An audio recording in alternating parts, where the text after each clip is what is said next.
That's good. Everybody knows.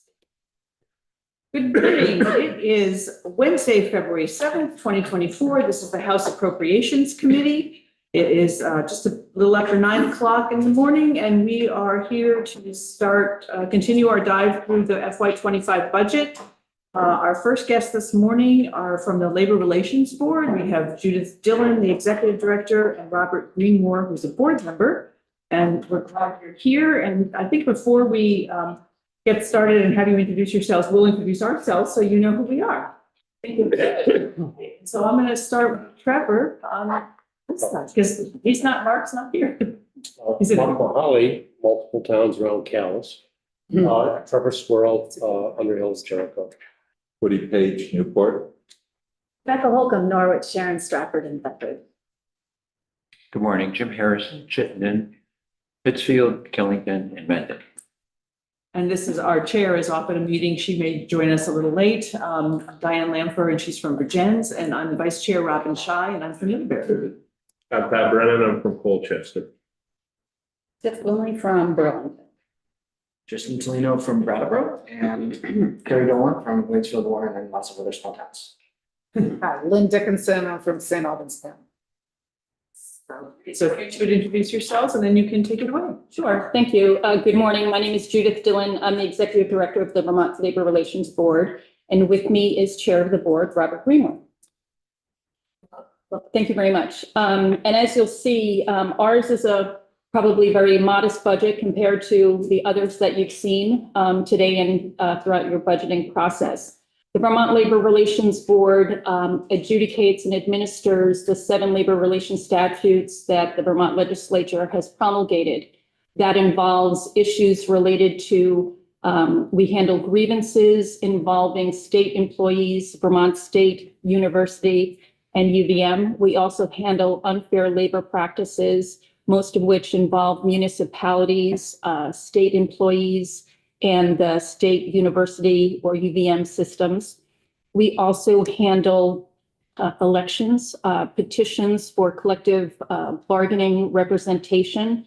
That involves anything from the initial filing of a petition to the determination of whether a unit is appropriate, which would involve a hearing where the board members would determine whether or not the folks who want to be part of the union are the right fit to be in the unit. And it also involves the actual election process where we see democracy in action and members of an employee group get to vote whether they do or do not want to join the union. We also handle issues of collective bargaining where, for example, the Department of Corrections or the Vermont State Colleges, now Vermont State Universities, are in the process of drafting or renewing collective bargaining agreements where they reach an impasse. They come to the board for assistance, and that could be either a determination of impasse where a mediator is selected or a determination of fact finder. And a fact finder is selected. Ordinarily, it's the mediator who does that. And then if there's still an unsolved resolution, the board would get involved at the end of that process. Our board members, we have 6 board members. We're very fortunate to have members from not quite all of the state, but we have 1 board member from Georgia. We have another from Woodstock. Mr. Greenmore is from Barrie. We have folks from Williston. So we're very fortunate to have members of our community serve as board members. Those board members, however, are not attorneys. They're lay board members who bring their experience, their real life experience, and their talents to adjudicating the cases that come before them. I, as the executive director, help assist them with all of the legal framework for the work that they do. I provide them with the education on issues facing the board in any particular matter. For example, we have a new, you might have read about it in the news, we have a case of a first impression before the board. It was filed last year of UVM graduate students who want to form a union. And the board has held hearings and needs to determine whether the graduate students who want to form a union can do so. So in that instance, I would assist the board and provide it with legal research, but ultimately it's the board that makes the determination and I issue the decision. With that framework of the work that we do, all of that work is done with myself, a full-time attorney who has many hats. I'm the executive director and also legal counsel. I do docketing, scheduling, but I'm assisted by the board clerk, who's a part-time employee. So we've been working with the board and assisting it in the work that it does.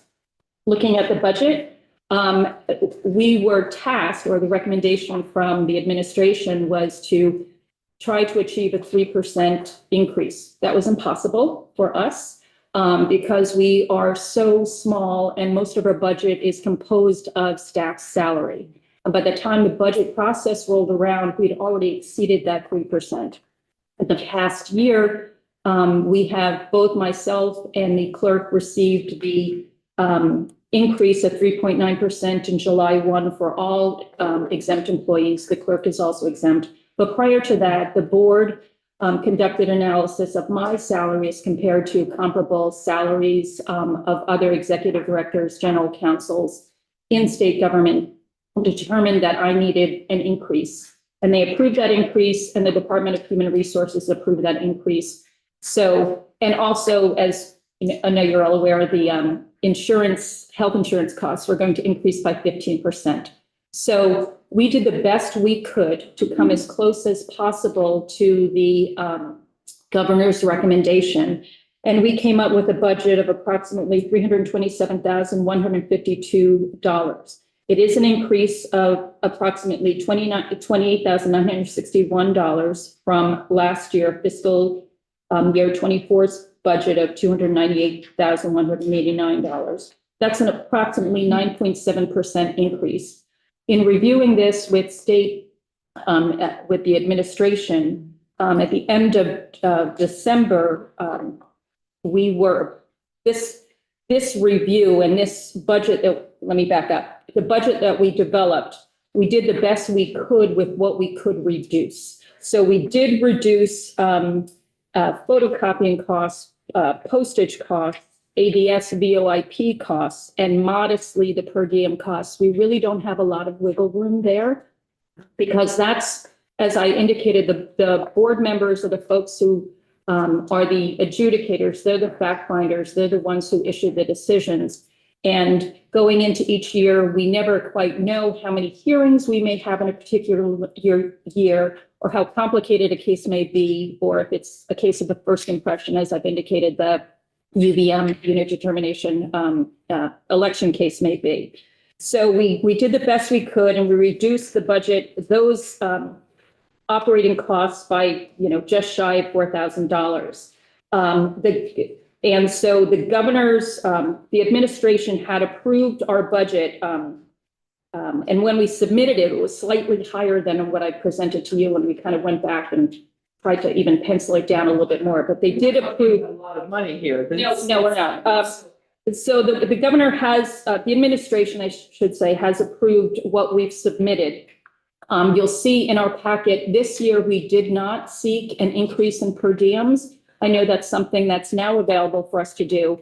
And because of the budgetary constraints this year, we did not. I would anticipate that in the future, our board will likely revisit that issue again going forward, because I think, as I had articulated last year, it's our desire to ensure that our board members represent Vermonters. And one of that components is having, one or two board members who are actually in the workforce now. We're fortunate to have one of our board members, Michelle Phelps from Georgia, who is currently working, and she brings to the board issues of the contemporary workforce, remote working, online working, all of the, digital issues that may come up. And some of our more senior board members may be further away from that reality. And we also want to make sure that. Very good. We all got. We're gonna have a discussion. Yeah. We're all very, frankly, the best part of my job is my interaction with the board members and the exchanges we have about the cases and developments in the law and also developments in the workforce. And that's the great part about my job, but also making sure that our board is representative of Vermont in terms of diversity, in terms of gender. And so, we have two women.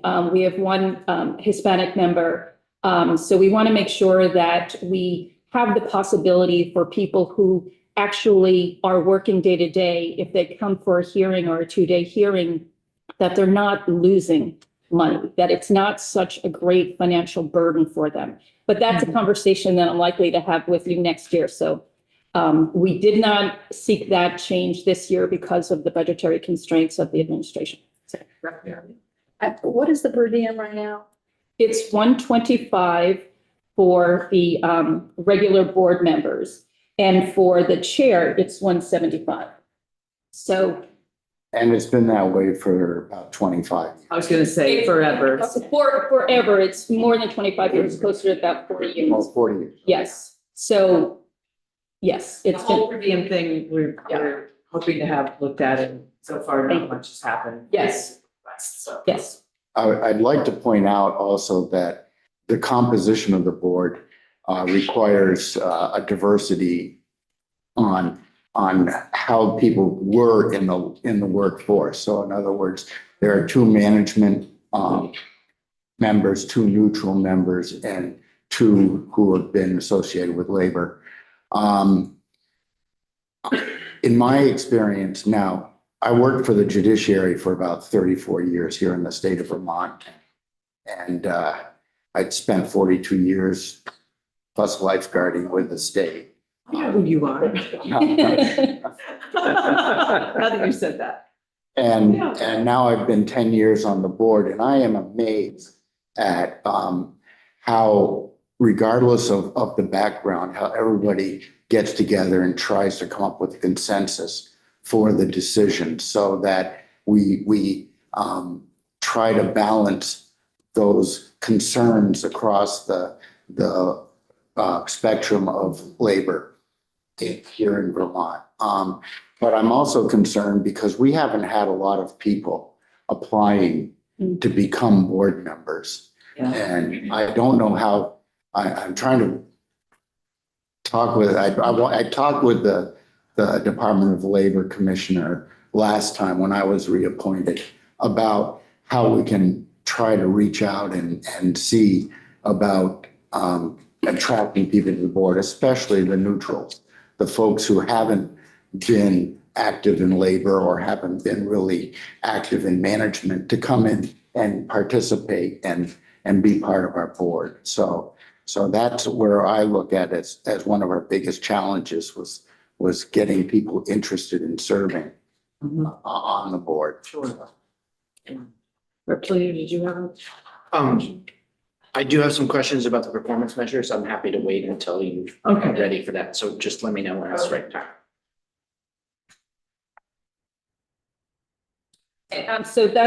So our budget is modest. That's our request for the slight 9.7% increase from last year's fiscal year 2024 budget.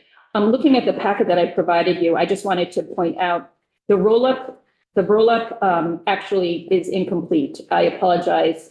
So if you're looking to compare what the detail is from fiscal year 25-24, I would go to the detailed report that has the complete information. That'll be mostly me. Thank you for the heads up. I'm wondering, I'm surprised that you were made to cut. I mean, you're such a small, the numbers don't work with an organization as small as yours. And it seemed more performative, the cuts, than actually. So is it gonna, it's gonna impede your ability to do your work? I mean, it sounds like you're gonna be thinking twice about whether you make a photocopy of something, and then what the VoIP stuff is voice over internet, so what are you using as a result? Yeah. of these? The little, as you said, the little cuts, the postage and the photocopying were a guesstimate. 2 years ago, we had a number of large elections, UVM, the Department of Corrections, that necessitated ballots, cop notice of hearings, and notice of elections. There are a lot of things that have to be generated, with, and have to actually be mailed out. And we provide the postage for the mail-in ballots. So every 300 ballot has to have a stamp on it. So looking at fiscal year 25, we don't know. So we tried to, You're hoping. we're hoping, Okay.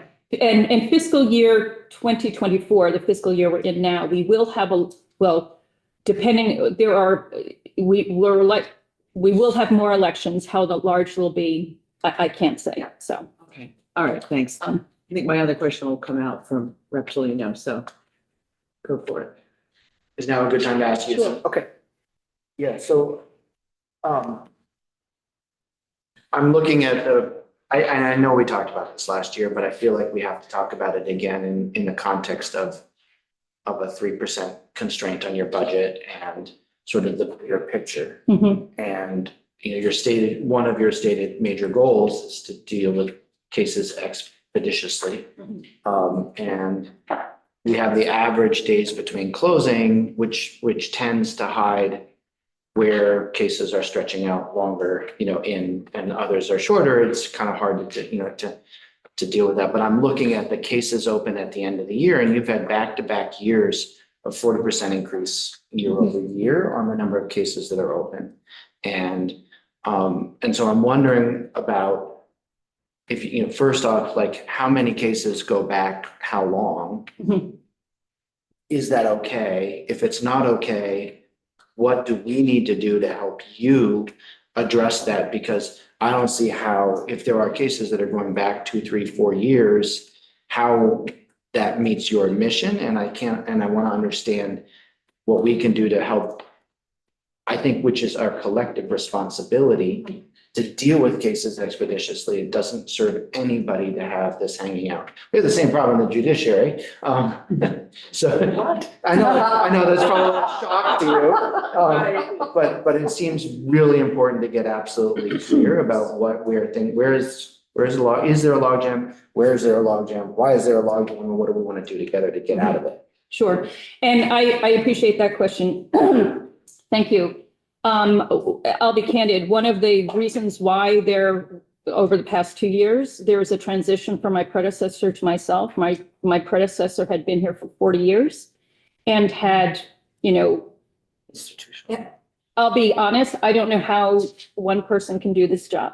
And so I'll be candid with you. I think that in the future, ideally, I know in the past there has been a second attorney, either a part-time attorney or a full-time attorney over the course of 40 years working with the board in addition to the executive director. That's my understanding is that's not in the cards right now.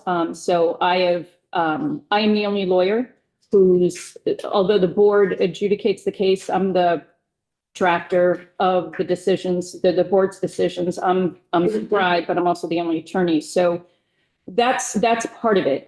In the past year, I've had some, had COVID and some personnel issues. But I think for myself, working for myself, being more, maybe having more, in addition to the long-term solution of another attorney, short of that is having greater discipline on myself and also, frankly, board members getting responses back. So, So I appreciate your accountability, but also I think it's probably a system issue because I'm trying to, so first off, I want to have you tell me, like, what's your, what are your oldest cases? How many of them are there in those out years? Mhm. And then, but then also for you, if you're 50% better this year, than you were last year, are you still gonna have a backlog at the end of the year? And if so, that's a systems issue. And, Yeah. and you grinding yourself Yeah. to the bone is not Yeah. gonna solve the problem. Yeah, and in terms of backlog, in terms of how the cases present, if each year we have 50 or 45 to 50 cases, and at the end of the year, we have open, 45 to 50 cases, it's not the same cases that were open the prior year. It's, so I don't know whether or when we would ever get to zero. Right now, our oldest cases are from 2022. And, a small number of them, most of them are from, our oldest case from 2022. So just so you know, we've been Mhm. told that you have cases from 2021 Mhm. and that you have 8 of them. Okay, And I don't know if that's true or not. I was told that there are between 2 different unions, there are 8 cases that go back to 2020. okay. So I can get that information for you and provide it, so I can confirm that. But is 20, so if there are cases from 2021 that are still open, is that okay? No, I don't think that's okay. I agree, and that's not okay, and I think Bob would agree that that's not okay. Our goal is to get cases out as efficiently as possible. In terms of prioritization of cases, the legislature has been clear that just because of the timelines for matters, that elections, there's a very strict statutory deadline for elections. And so those go to the top of the list. And over the past 2 years, we've seen an increase in elections. So that's one factor that differs from prior to 2021, because the impact of that legislation was appreciated in late 2021 and thereafter. So, and thereafter, it's grievances, termination grievances, in terms of how we try to prioritize things. So I agree with you. That's not okay. The board has been active with the last 2 meetings, looking at what the proper timelines are for a case. And we're beginning to establish, okay, we have to have a deliberation on a case within 2 weeks after the briefs have been filed. So there's an initial filing of a case, then the parties go through their discovery and things like that and notify us when it's right for a hearing. Then we schedule the hearing. Then mainly it's about a month after the hearing that the briefs come in, because there's a delay in getting, most of them want transcripts of the hearing. We do provide video recording just about immediately of it, but they want the written out court recorder kind of transcript out of it. And then it's a deliberation process of, okay, we deliberate. Judith then prepares a draft of what she thinks we said. We then review it and say, no, we really said this, or, oh boy, you really got it. And we try to get a decision issued. As far as I know, we only have 1 case that's over a year that we haven't issued a decision on.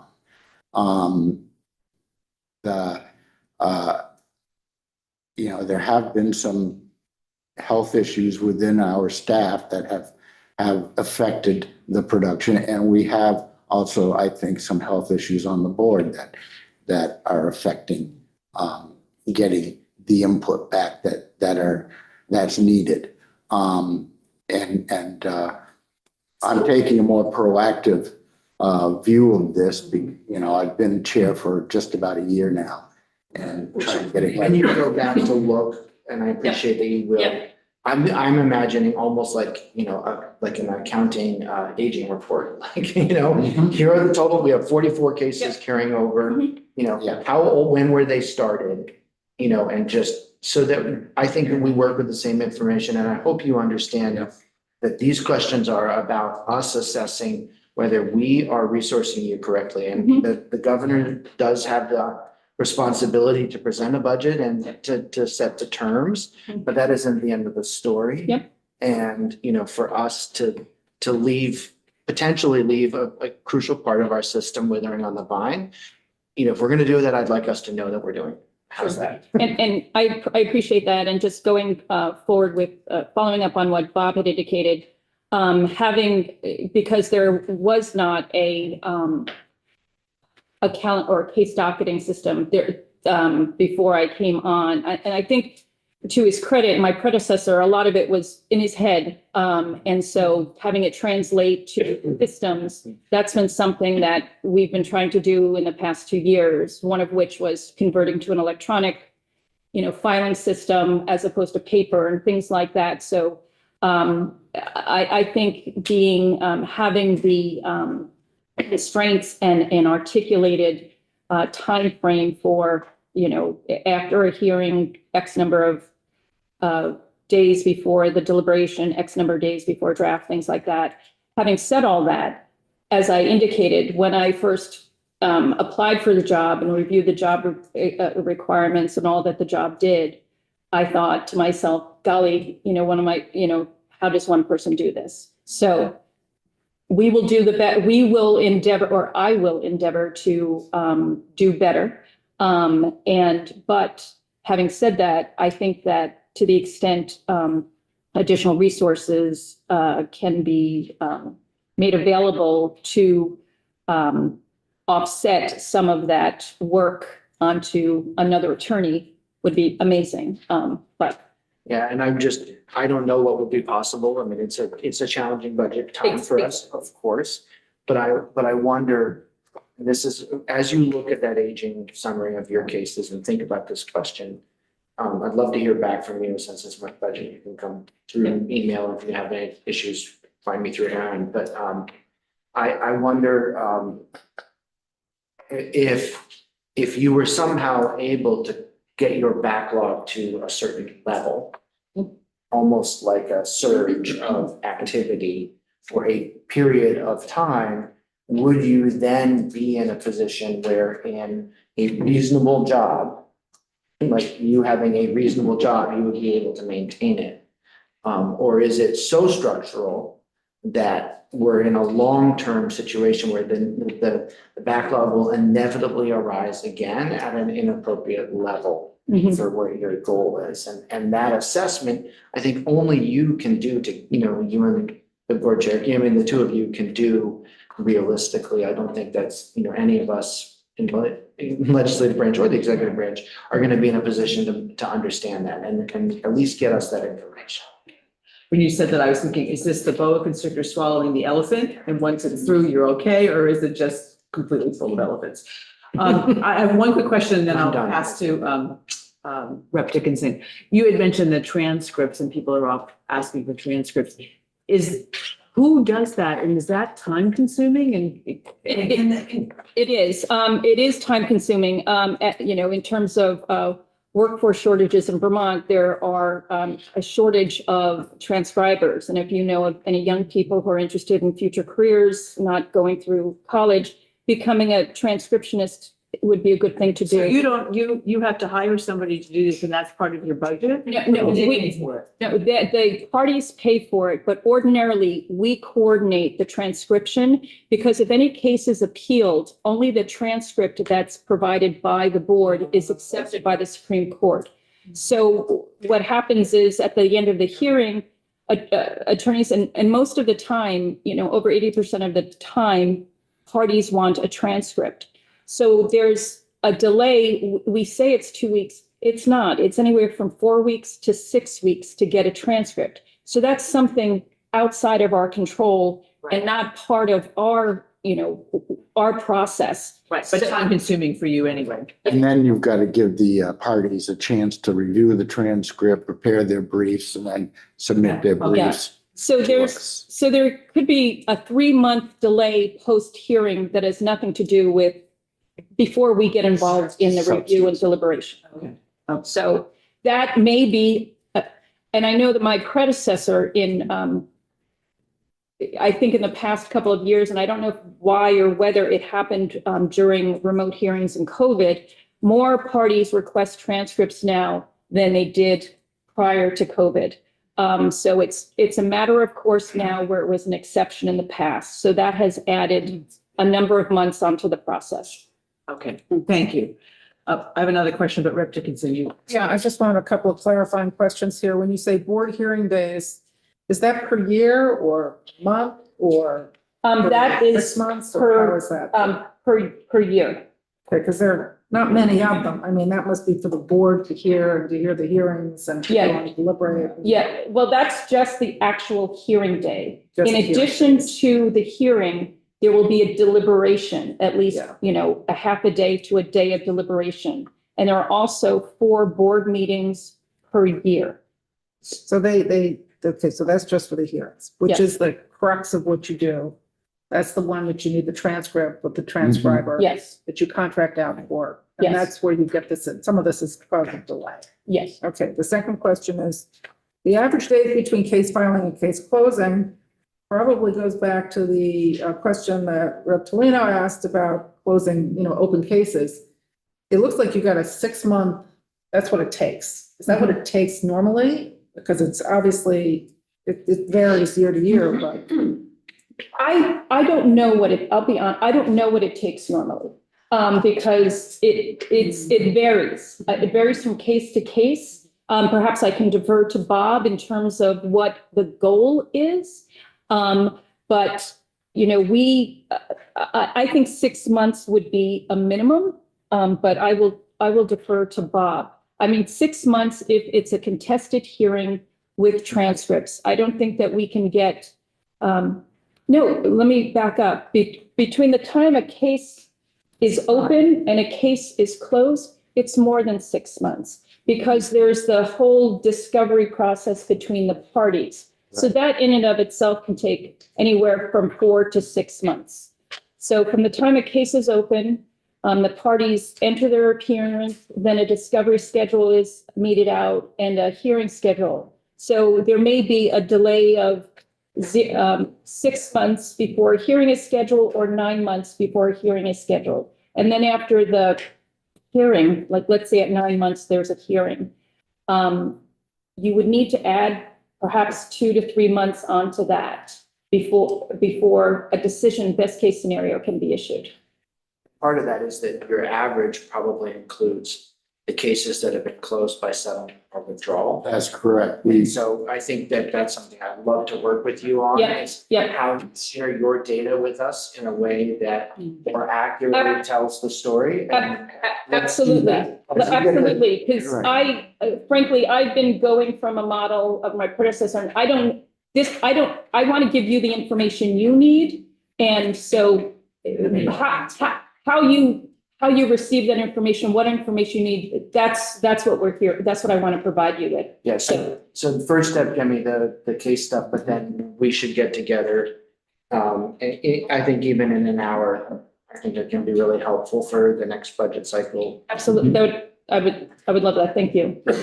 One of the things in the courts when I worked there is scheduling cases, because scheduling cases and putting a firm date out there does create settlements for those cases where the issues aren't there. And I've got to admit, there's been a couple of cases that we've heard where I don't understand why it wasn't settled prior to us spending time on it. So, but I think, a good timeline, a good idea of what the tracking goals would be on a case process is definitely something that we can provide you.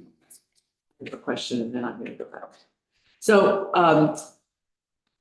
I was really interested in sort of trends and what you've been seeing. And I've heard 2 things so far. One, that there's been a huge increase in requests for transcripts. And then the other is that you're doing a lot of elections, which sounds to me like more groups are organizing, if I'm understanding correctly. I'm wondering if there are any other trends and types of cases you've seen over the last few years that come to mind.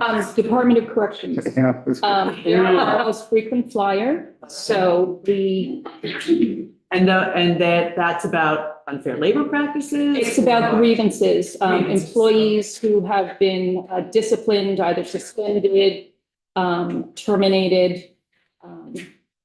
Those, That's relative. we've seen a number of those cases. And the vast majority of them are related to sexual harassment or some sort of sexual misconduct. On the part of the employee, one employee to another, or I don't know how much. It's not. Yes, and all of this is, you can read, all of this is public information, Okay, so yes. I want to, Yes. yeah. So we're discussing cases that the board's Right. deliberated, and Good. so yes, a number of cases from Department of Corrections. Okay. Yeah, and we do, we are getting, you know, in terms of the colleges, there was a time where most of the cases were from Vermont State College, now Vermont State University, now it's UVM. We're getting more of those. And those are more contract interpretations in terms of policies, application of policies, change in the work programs and new types of data entries. It requires additional information and time. The staff union is relatively new, right? It's. It is new, but Or most is of. it broader? It's broader. There are as you know, there are a number of unions at UVM, and we're seeing a lot of, I've seen increases in cases involving the faculty. So whether it's part-time or full-time faculty, just in the past year and a half. So, and again, that might change, but prior to that, it was Vermont State Colleges, now university. Great, thanks. Rep Dickinson and then Rep. Yeah, I'm gonna go back a little bit to what we were talking about when we look at the kinds of cases. As a board, do you, and this is gonna be maybe not sound right, but you know what I think you know what I'm talking about. Do you ever see cases come before you that may have very little merit, that might be considered frivolous? And does the board, do you have a dismissal situation, or how do you deal with them? I mean, because I'm sure if you're getting frequent flyers or, I mean, any number of high usage situations, sometimes they're just. Okay, well, the board's process, our executive director meets with the parties prior to the hearing, and we have given her permission to try to influence an outcome, you know, a settlement on it, and by trying just laying out the facts and saying, okay, you know, here's what previous things have been said about it. But we really, you know, it was popular that, gee, people get off on technicalities in the courts and stuff like that. Well, we get a few cases where it's the technicality that's the issue and not necessarily the substance of the behavior. And I don't know, I wouldn't call those frivolous. I look at those as, frankly, management not really understanding the contract they're working under and, you know, inadvertently, I hope, missing the point of the contract. But frivolous, I can only think of one case that I've sat on in the past 10 years that I would have called, I'm wondering why this is here. Why are we hearing this? And it took less than a day hearing to. Yeah, I guess what I'm really asking is, does the board have the authority to dismiss something that does not seem to have any merit? Or is it something you have to go through the whole process for everything, no matter what? A couple of things. One, I just want to clarify in terms of my involvement prior to the board hearing, I have a couple of opportunities to meet, usually virtually with the parties. And I encourage them to settle. I don't influence the outcome. But and it's ultimately their determination. There is we do make a jurisdictional cut in terms of, or that's something that I do in terms of cases that are filed. You know, there may be a party filing a grievance from a municipality, and that the board the statute doesn't allow for grievances from employees from municipalities. It's an internal structure exclusively. So we can do that. There has been at least one and perhaps two cases I can recall recently where during the initial meeting, there was one pro se person, and in having a conversation with them, I the language that I use, I think, suggested that this might be right for a motion to dismiss, and a motion to dismiss was filed, and the board acted on the motion to dismiss. Yeah. But absent that, the board can't on its own, or hasn't on its own, dismissed cases that meet the jurisdictional threshold requirements. But the parties are welcome to file motions to dismiss that the board can then act on to eliminate a case before a hearing is necessitated. We are seeing, so that is an opportunity. But to echo Bob's comment, one of the beauties or one of the appeals of the Vermont Labor Relations Board is that it is supposed to be more user-friendly. And our, workers in Vermont, and especially our, under the state statute who file a grievance, even without the union support, they can file a grievance. So we get a number of pro se cases. And they may not be as graceful or as efficient as some of the cases that are handled by attorneys, representative attorneys, but they still haven't, most of the time, well, that's actually a good point. And whether the board sides with them or not, they had an issue that they wanted to be heard by the board. And that's what the statute's there for. So, and then the board issues a decision. There have been cases where the board, with a pro se person might grant their grievance, and other cases where they don't. The board is not tied to following exact legal procedure in its hearings. We, especially with pro se, it's much better to ask them, just tell your story. Don't ask yourself a question, then answer your question and that kind of stuff. And we try to lower that legal, law and order and other, things you see on TV, that kind of threshold in the hearings to allow people to get their story out. If they aren't able to tell their story, then they walk away dissatisfied. And I learned that through my time in the judiciary. And it's important to me that people feel they've been heard and considered seriously. Yeah. And just to clarify, in terms of the board doesn't have to adhere strictly to the rules of evidence, I think is what Bob meant. And so people can come in and tell their story, give a narrative in a way that makes sense to them. Had they had an attorney, maybe it would have been more effective, but they tell their story as best they can. You deal with it however it comes to you, because that's how the process is supposed to work. Yes. Okay, thank you. Thanks. And we're getting ready to wrap up. So Representative Page. At the very, very beginning, you mentioned assisting graduate students at UVM in just starting up a union. And in light of what's going on at Dartmouth with its sports teams, or with at least one sports team becoming unionized, I wonder, maybe you can't answer this, but I wonder if this is a possibility for UVM with some of its more popular sports teams considering becoming unionized as well. Yeah, we can't take a position on that, but folks are. But I think it does lead to the fact that there's more activity out there. The United States, in the past few decades, the union participation has dropped significantly.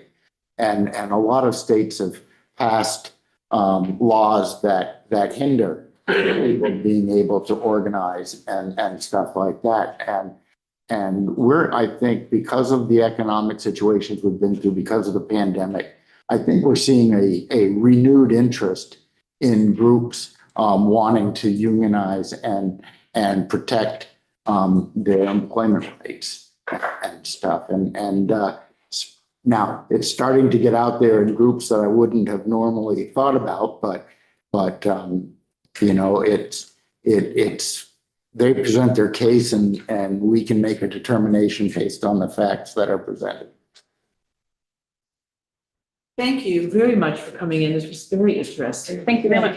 Time, and you know who your contact is, and so it looks like you're all set there.